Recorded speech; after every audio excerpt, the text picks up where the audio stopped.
On May 8th, 2008, I uploaded my cartoon Ferrets to YouTube. Now, 18 years and nearly 13 million views later, YouTube has removed the video from their site. Late last month, I received an automated message from YouTube which stated, "Hi FilmCow, it looks like Ferrets didn't follow community guidelines. We removed it from YouTube. We think your content violated our hate speech policy. Content that denies or minimizes a well-documented major violent event, or the victimhood of such an event, isn't allowed on YouTube. We review educational, documentary, artistic, and scientific content on a case-by-case basis. Limited exceptions are made for content with sufficient and appropriate context."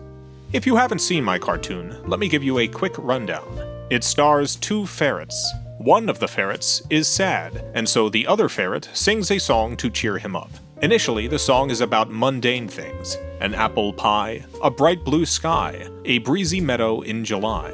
However, halfway through the song, the singing ferret takes a heel turn and reveals himself to be a murderous villain. It is this turn in the song that was timecode referenced in the removal message I got from YouTube. The ferret sings, "These are all the little things that make me smile. This is all the stuff that makes life worthwhile." And then, well, I can't quote it exactly or else this video might also get removed. So let's just say, the ferret denies a well-documented major violent event. The other ferret reacts with confusion at this sudden, menacing turn, saying, "Wait, what was that about, the denial of a well-documented major violent event?" The singing ferret then reveals further villainy by boasting of his various murders. "I love the feel of grain, the screams of a man in pain, blood coming down like rain, showering me, that everlasting thrill during the final kill, body dumped in a landfill, got off scot-free." In the video, the singing ferret is unambiguously the villain. His denial of a well-documented, major violent event is not only presented as villainous, but it is the denial itself that first alerts the audience to his villainy. YouTube's removal message says, "Exceptions are made for content with sufficient and appropriate context." Is it not sufficient context for these ideas to be said by a fictional talking ferret who is unambiguously the video's villain and whose ideas are unambiguously presented as villainous?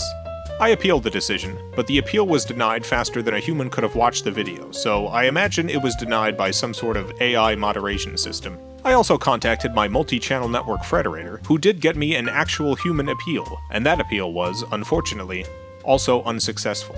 The message we got from them was, sometimes YouTube updates its community guidelines, and videos that were previously okay before are now considered in violation. There is a video on YouTube, an interview Tucker Carlson did with Daryl Cooper, a man whose Wikipedia page starts with accusations of denying a well-documented major violent event.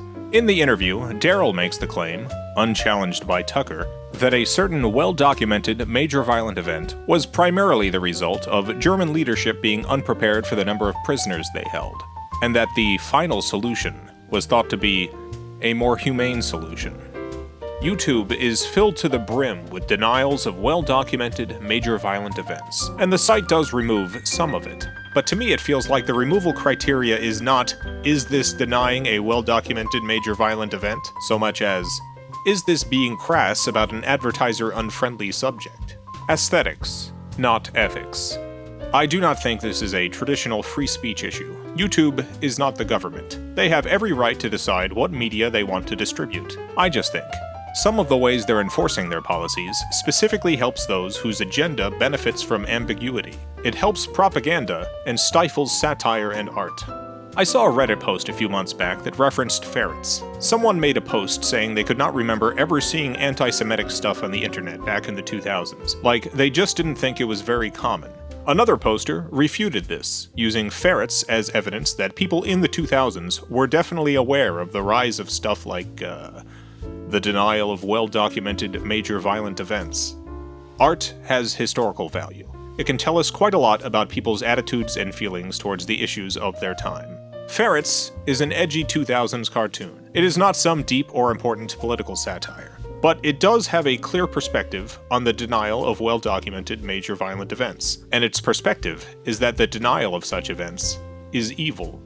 I find it disturbing that YouTube is perfectly fine serving up the opinions of real-life deniers of well-documented major violent events, but will erase art that presents those people as villains. Ferrets is no longer allowed on YouTube, but if this villainous ferret was real, YouTube would have no problem hosting his channel. If you're wondering where you can still watch Ferrets, the first answer is Newgrounds.